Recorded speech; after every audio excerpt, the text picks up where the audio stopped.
All right, welcome to the final match of the Maine Invitational Scratch Tournament for January 10th, 2016.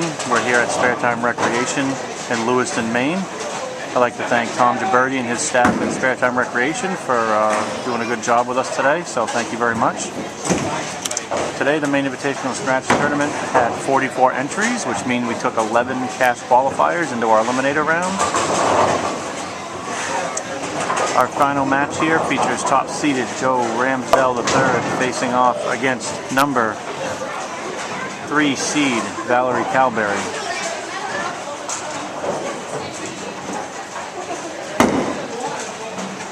I'd like to thank our sponsors while we have a moment. Brunswick Bowling for providing a raffle ball to each tournament. Our raffle ball this month was the Brunswick Melee Hook bowling ball.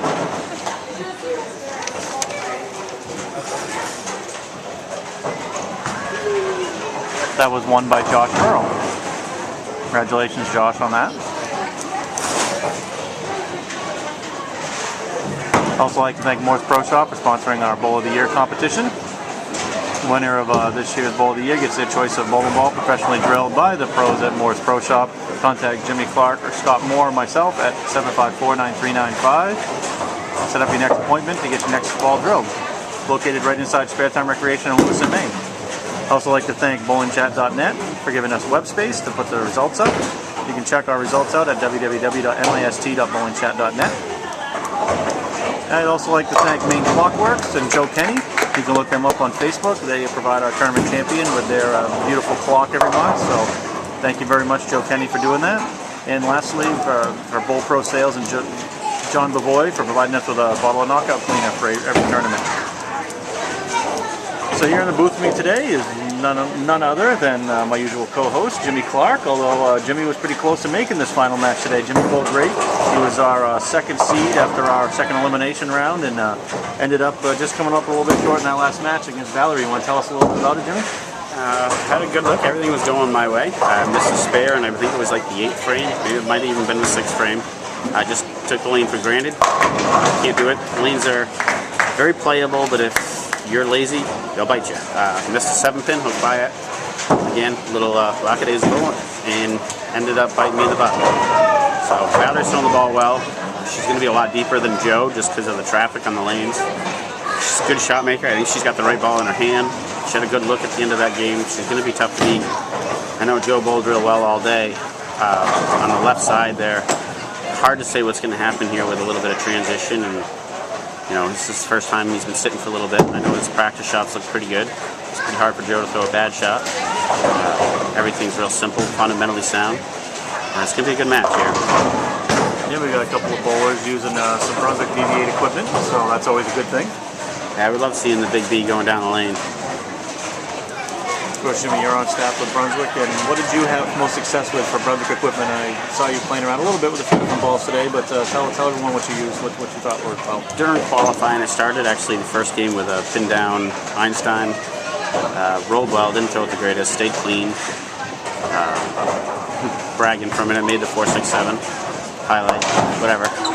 But shot 190, went to a real long layout on a Nirvana. Used that for most of the rest of the day until the last 6 frames of qualifying, switched to a pin-up Einstein to finish out. Finished plus 17, and I actually went ball down to a melee jab. Pin-up melee jab that cleared the fronts better, saved a lot more on the back. I was fortunate enough to shoot a pair of, I think, 230 and 220 in the elimination rounds to move up to second. I know a lot of other equipment was looking good. I know Valerie threw a Vandal and a Ridiculous out there, and I believe she could switch to a Soul. Even Joe Ramsdell's throwing a Mastermind Intellect. I watched him during qualifying. I believe he was 130 something over. Yeah. Averaged over. You know, he averaged 233 for the day, and I'm pretty sure he threw the same ball. I'm gonna guess he was pretty close to the same spot all day. Not a lot of lefties in the field, although we did have a high rev lefty in front of him, so I'm sure he had to move a little. He's a shot maker.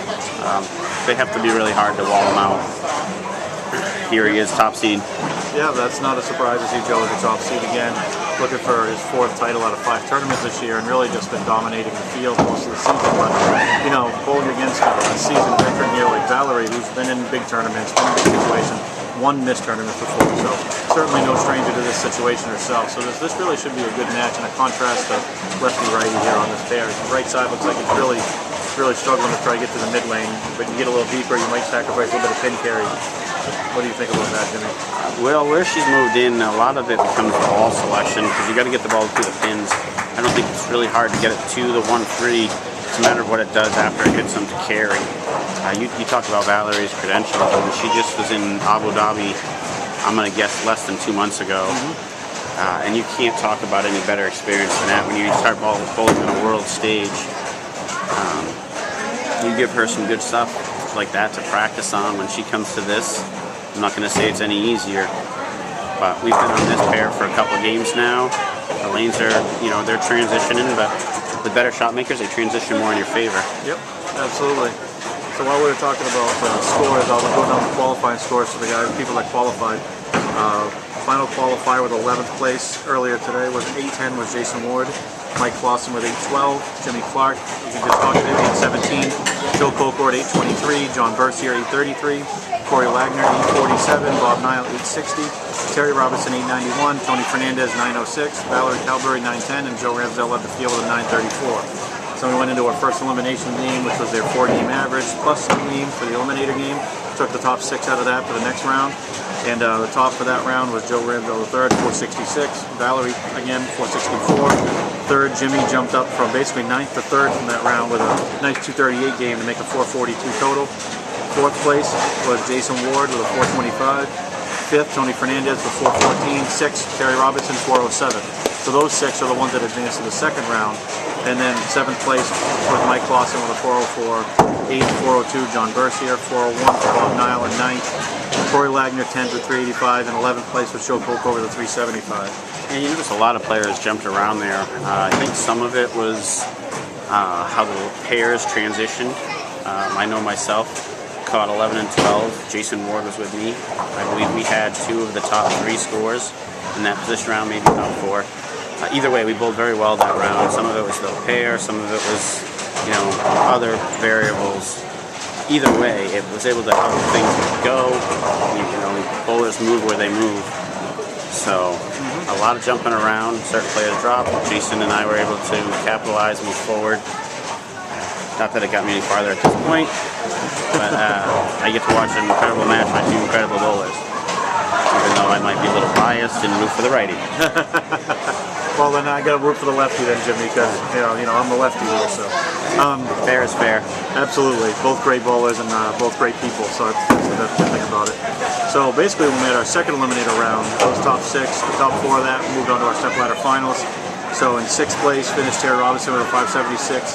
5th was Jason Ward with a 588, and then our top 4 were Tony Fernandez with a 590, Valerie with a 656. Jimmy Clark 666, and Joe Ramsdell 679 to take home the top seed. You can have to wonder a little bit what's going on. I know Joe missed, it looks like, a little in on the right lane. He got fortunate enough to carry.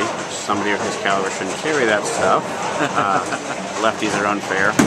Either way. Of course we are. But as he missed on that lane, looks like he might have either pushed it left or maybe it was just overcompensation for the right lane. But there he missed a head pin. Not something we've seen many times from Joe today. No, definitely not. He's one of the shot makers we have, and very out of character for him to miss that far left. Correct.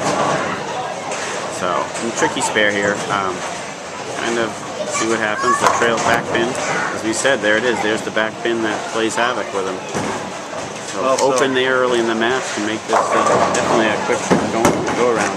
Yeah, so this match here, basically what you have is Valerie sitting 68 in the 3rd with a spare in the 4th. Joe Ramsdell with that open sitting 83 in the 5th. So, I mean, Valerie could really put her foot on the throat. She doubles here, she could take a 35-pin lead. So that was a big open by Joe right there. And the match definitely isn't over by any stretch, but definitely puts himself in quite the hole here. And Valerie, I would expect for her to come up and throw a pretty good shot here on this frame. Yeah, and I think what you're going to see is Valerie, the biggest thing with her is going to be how the ball goes through the pins. Again, right there, great shot, hits the pocket, just not quite enough of the pins. So the biggest thing with Joe missing that spare is it allows Valerie to leave a couple more single pins. It's going to be a spare shooter, grind it out, play it through, see how things go. Missed spares, that was the difference last game. Very well could be the difference this game. So on that point, we're talking about the top four. Our first match, Tony Fernandez lost to Valerie Calberry, 148 to her 192. In the semifinal match, of course, we were just talking to Jimmy Clark. He rolled against Valerie. Valerie won 222 to 211. Really, the match came down to the 10th frame. You guys both threw the ball pretty good that whole game. So, what are you talking about that a little bit, Jimmy? Well, it's you know, a misspare. Bottom line, like we talked with Joe, granted the 1-3-6-9 is not an easy spare, but at this level and this stage of the game, you got to be able to make that. Just like I left a 7-pin, which is inexcusable to miss, and I chose to hook at it on a trickier pattern. I hooked by it, so it bit me. I'm probably got to put a little more time on the plastic ball. Take note, straighter is greater. So, but here we are with Valerie back up, another shot. It's going to hit the 1-3. No matter what it does to the pins, it's going to be a big telltale of this match. Good break there. Left just a 2-pin. Like she, hard to say from this angle, but I think she moved a little bit farther left to get that ball to hold a hair more energy to possibly carry a little better on the pins. Not sure if she sailed it right, didn't quite get it with her hand, or maybe she just got a little too far left. Yeah, and that's a tricky part, like you're saying, Jimmy, when you get in there, when you equipment selection, angles, you know, you start getting so far inside. You know, like you said, is the ball going to finish enough through the pins to carry 10 pins? And, you know, right now, she's staying clean. You know, you look at 4 spares in a row, Joe Ramsdell already has 2 opens, and right now she's sitting on a 23-pin lead and looking pretty good because Joe's a little lost in that left lane. So what did he make for a correction here? Does he just say throw that out the window? You don't want to adjust off a bad shot, obviously. And it's not just the left lane, James. If you watch in the frame before on lane 8, I'm not sure if he didn't throw it good or it just reacted right because it went through the nose. And I mean, maybe really high to give him a little credit, but it was ugly and it carried. We'll see if he makes an adjustment off this one to go a little lighter. So cleaner through the front, back to the pocket, and there's, you know, a little difference in the ball going through the pins. Joe gets a carry. Valerie's been in the same spot, unfortunately only getting 9. Yeah, it's going to be a fun match here. Joe was telling me before the tournament today that last night he changed some services on some equipment. I think he said he put his intellect at 1500 sand. Wanted to knock a little, you know, rough buff polish off it. And, you know, he wanted something to pick up the mid lane a little bit and be pretty smooth. And, boy, I'll tell you what, he's been using that ball all day and not a lot of traffic on the left side, so he doesn't really have to play around with equipment and lines too much. He finds a comfort zone. He can stay there for a while. Correct, and like as you said, the lack of traffic allows for that surface to play longer. But as the day is going on, you have to wonder, is that 1500 a little too much surface? You watch, oh, is he going to carry? Look, it's not fair. It's not fair. I know he throws a lot of good shots. That's not fair. That was a huge break because that definitely puts him right back in this match. That is a huge double for him, correct, James? Yep, puts him back down with only 13 pins down. So now Valerie's got to hope she can knock them. They all fall over. She can knock them over. Yep, she came in a little light, 7-pin last time on this lane. Do you think she makes an adjustment? Maybe have to step back on the approach, or do you think she just makes a line adjustment? What do you think? I'm going to guess that she just throws a good shot here. Lane 8 has been hooking a little more than lane 7 when we were out there. We actually talked a little bit in between matches. That was a great shot. Perfect. That was perfect. But yes, lane 8 is hooking a little bit more. In the first part of the match, last match, Valerie actually had a little trouble on the left lane where it didn't hook as much. Right. She found it. It was great. She was able to make some great shots. And after the match, like you said, we talked a little bit to talk about the differences. Seeing she's the only righty out there. Yep. I think she likes the right lane better than the left lane. So we'll see what happens here. She was light 2-pin. I'm going to assume she didn't throw it the greatest, but she made a move. I think you're going to see a great shot here. Yeah, if she gets the strike, she can get that lead back up to 23. I think the question is going to be the 10-pin. Oh, nice mix. Good shot. It's a great shot. She got it in. Light mixer, honestly, a lot of times it's going to be better than something that's dead flush when you get inside. She's only using, I believe that is a Soul from Brunswick. I believe it's a pin-down layout on it, so it stays a little smoother on the back. So the friction is going to get that ball going, no matter how much it continues through the pins and knock it over. And those last two are awesome. Can't ask for much better. Right now, Joe really cured one off his hand pretty good on this lane. Pretty good shot last time, so we'll see if he just builds off of that. Got the ball out a little better projection last time on this lane. That was definitely in from the last time on this lane. You can tell that was tugged in a little bit. Yeah, it didn't look as clean off his hand, not as projected down lane. 2-4-7 here. Not the simplest of spare, but something he should cover. Puts a little damper, puts him in a hole now. So Joe finding himself in a position that he's not very familiar with this year is he's trailing and looking up. You know, our last tournament he was beat by Adam this year in the quarterfinal match. It's looked like he's going to be beat again here. These longer formats, 4, 5, 6 games, he might be able to run away a little bit, but once you come down to the one-game match, it's anything can go. Anything happens. It's a different story. So never give up. Always push forward. Yep. So just to reset the scores here, you know, Joe was down 16 after the 6th frame. He spared in the he struck in the 7th. He spared in the 8th. So if he strikes here in the 9th, he's still going to carry 26 pins because she has a double working. So 26 pins down going into the 9th and 10th. This is basically must strike territory. If he has any chance to win this match, he has to have this one. Look good off his hand. Pretty hard to throw better than that. Those are the shots we expect to see from him, not the frame before on that lane. Oh, absolutely. Absolutely. As much as each one of us love it every time it happens for us, it sucks when it's against you. Absolutely. I agree 100%. So here we are. Valerie owns her own fate. Yep. She throws, I believe, a double here. Strike in the 9th, first one in the 10th, and she steps on. Yeah, basically. Correct on that, James? Well, Joe can strike out for 210. He just goes 9 spare, 7. She's wondering because she figures she's Strike 9 spare. She strikes here and it's pretty much over. If she strikes here, she can actually open the 10th and still win the match. She just needs a couple of spares here. Good shots off Valerie's hand. Looks like a pretty good one. Leaked it in. Good break. Again, the 3-6-10 is similar to that 2-4-7. It's not the simplest spare. Nope, not at all. Some of us have a little joke calling it a Wagner victory when you do make it. I think that guy there knows how to miss it in more ways than anyone. So Valerie makes it here to give herself a pretty easy shot in the 10th. But no matter what happens here, if she gets up and throws a couple good ones in the 10th, it's over. She spares this. She's 173 in the 8th with a spare up. Joe's sitting on 150 in the 8th with a strike up. Like I said, he can strike up for 210. She spares this. She goes 9 spare 9. She shoots the right hand. Surprised she's using a strike ball at that job. I was kind of surprised myself, but she made it, so who cares? She's doing something you and I failed to do. That's right. We didn't make the championship match. Could be a reason why she's there and we're not. The reason why we're behind the mic, right? Trying to make people enjoy this just as much as we are. So here it is. Any good shot here? What do we got, James? Give me the match. 9 spare 9 cuts him out by a stick. So she strikes and then any combination of 8 pins total after that. Either way. So strike here pretty much locks it up. Good count and a mark. We need a couple good counts and a mark here and this game's over. I'm going to guess this one's dead flush, James. I think she's definitely going to be in the Jimmy. I don't see her missing. She's been pretty much solid in the block out that way. Posted it. There it is. That's how you throw it when you want it. Well, just like last match, you guys come up, you know, she needed to just throw a good shot in the 10th, and she gets up there and cures one off her hand. No, she doesn't even feel the pressure, it looks like, when she's up there. She's been there plenty of times. She knows what to do. Very true, James.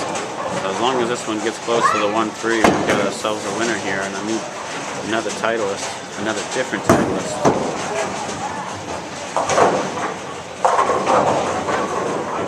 He's starting to break the shell of that lefty dominance Joe had earlier this season. So I was going to say, I'm not sure if we can really give that a lefty dominance as much as we can call that a Joe dominance.